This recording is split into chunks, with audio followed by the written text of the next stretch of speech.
UP triple SC अब online exam कराने का विचार कर रहा है। यानी जो यूपी ट्रिपल एससी ट्रेजरी की कॉपी, जो नई सरकार बनी, वो ट्रेजरी की कॉपी में एक अलग से कॉपी जमा करने का प्रावधान बनाया, जिससे यूपी ट्रिपल एससी, आपने देखा होगा कि वीडियो के एग्ज़ाम में ये लोग बेचारे फंस गए और ज़्यादा जो है मतलब धारलेबाजी, क्या मतलब फंस गए, चारों तरफ से फंस गए। अब उसी का ये लोग काट खोजने के चक्कर में सारी परीक्षाएं इनकी धरी रह गई थी। अब उसी का काट खोज करके ये ऑनलाइन एग्ज़ाम कराएंगे। जैसे आपने देखा होगा कि दरोगा भर्ती में मैं ऑनलाइन का विरोधी नहीं हूँ, डिजिटल करेंसी का विरोधी नहीं हूँ, डिजिटल मुद्रा और डिजिटाइजेशन का विरोधी नहीं हूँ, लेकिन इस बात का मैं प्रबल समर्थक हूँ कि आज भी जो बैलेट पेपर पर चुनाव करा करके, जो बैलेट और पेन पेपर आधारित जैसे यूपीएससी, यूपीपीएससी या अदर स्टेट पीएससी कराता है, जिस प्रकार से शुचिता का ध्यान रखा जा सकता है, ऑनलाइन में नहीं रखा जा सकता है, नहीं रखा जा सकता है, कभी नहीं रखा जा सकता है। आप उदाहरण के तौर पर दरोगा भर्ती को ले लीजिए, आप उदाहरण के तौर पर अमेरिका का चुनाव ले लीजिए, अमेरिका का चुनाव ले लीजिए। उससे बड़ा जो है, बताइए आप, उससे बड़ा किस जनरेशन का कंप्यूटर वो यूज कर रहा है, किस जनरेशन का तुम यूज कर रहे हो? कौन सा जनरेशन वहाँ चल रहा है, कौन सा जनरेशन यहाँ चल रहा है? क्योंकि उसको पता है साइबर क्राइम आप रोक नहीं पा रहे हो और डिजिटाइजेशन का जो है दंभ भर रहे हो।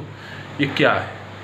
ये वास्तव में करप्शन करने का भ्रष्ट अधिकारियों का नया तरीका। जब ये करप्शन नहीं कर पाते हैं तो इनका सारा काम स्लो हो जाता है। जब ये करप्शन करने लगते हैं तो इनका काम बहुत फास्ट हो जाता है। ये मैं आरोप नहीं लगा रहा हूं, ये सच बात है। इसलिए मेरा मानना ये है कि जो भी हो, जैसे भी हो, शुचितापूर्ण तरीके से हो और प्रक्रिया भी वही होनी चाहिए। अगर आप ऑनलाइन एग्ज़ाम कराते हो तो निश्चित तौर पर कई पालियों में एग्ज़ाम होगा, नॉर्मलाइजेशन का फिर से दिक्कत आएगा और उसी नॉर्मलाइजेशन के आड़ में उसी गलत तरीके से नॉर्मलाइजेशन करके, जैसे 2016 के एसआई के अभ्यर्थी, बहुत से अच्छे लोग सिलेक्शन नहीं पा पाए और बहुत से खराब लोगों का सिलेक्शन हो गया। इसका प्रमाण हाई कोर्ट के सिंगल व डबल बेंच ने अपनी मुहर लगा करके, जीत दे करके उनको दे दिया।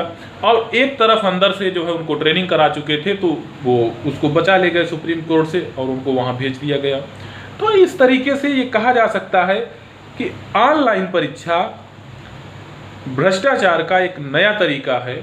निश्चित तौर पर इसका मैं तो विरोध इसलिए करता हूं क्योंकि भाई देखो, वहां पर कई पालियों में एग्जाम होगा और कई पालियों में एग्जाम होगा। या तो आप उस तरीके की रिनोन्ड कंपनी को टेंडर दीजिए, ये हो नहीं पाएगा इनसे, ये हो नहीं पाएगा इनसे। इसीलिए तो ये इस तरीके की सोच अपना रहे हैं। भगवान जाने क्या होगा, कैसे होगा, कब से शुरू होता है ये मुझे नहीं पता, लेकिन ऐसा हो सकता है, भविष्य में ऐसा हो सकता है, बहुत जल्दी आपको देखने को मिल सकता है।